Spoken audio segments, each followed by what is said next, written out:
All right, here's a dirty fighting technique I'm sure all of you are familiar with. It's called labeling. Labeling someone in a negative manner creates the impression that they are the problem. Labels such as neurotic or childish, stupid, ridiculous, immature, paranoid, etc., are particularly effective in hiding the issues where the labeler might be vulnerable. My favorite, of course, is a narcissist. That one comes up every time because it's so much easier to blame the entire marriage on your partner if you call them a narcissist than if you don't. So, again, labeling others is when we're getting way too close to the wound and we just call them names, right? I don't have the words, I don't have the language, I don't know how to deal with this. And yeah, all of these dirty fighting techniques, in a way, are ways of protecting you, or they're showing that you have a lack in an area.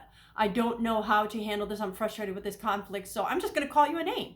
Oh, you're childish, you're neurotic. Yeah, no, hold on. There are some valid points in here. Someone might be being acting like a child in a way, or acting immature. But when we really resort to name calling as opposed to delving into the issue at hand, that's where the problems lie. So in a conflict, the last thing you want to do is call your spouse a name. You just want to say, and there is a keen difference too. You can get this out. It's like, I feel that is something, that's not a wise thing to say, or that's a childish thing to say.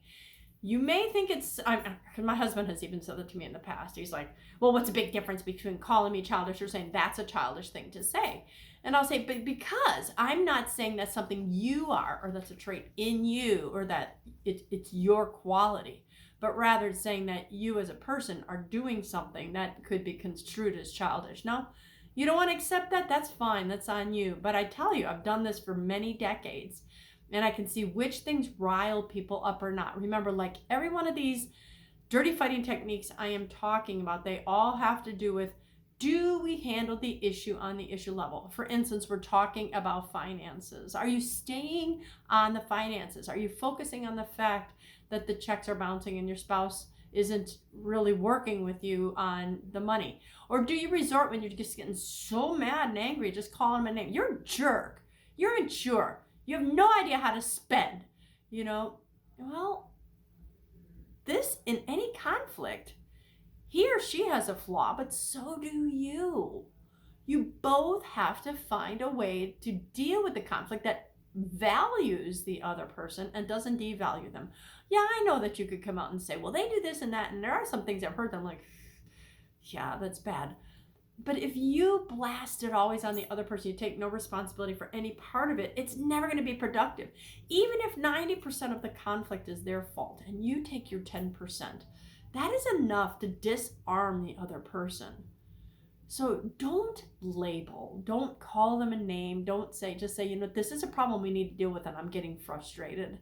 Or we need to learn how to handle this. We need to talk about this. We need to do better. We words, and I'll do a whole video on that at some point, but we words instead of you or I, which divide, will help you to not attack the other person and call them a name. So short and simple dirty fighting technique for today, but I ask you, please don't call the other person names. Sticks and stones may break my bones. Names will never hurt me. That's a lie.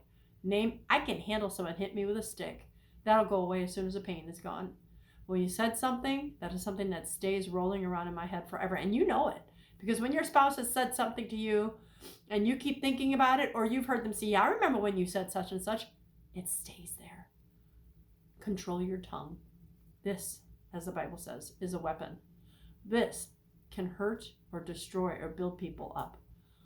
Use your tongue, use your mouth for the better things. Build people up, don't tear them down. Don't call them a name. You're bigger than that. You can handle this conflict differently. If you need any help because you can't figure it out, give me a call. Christine@breakfastwithbacon.com. It took me a while to figure it out, but I got it. I can help you too. God bless.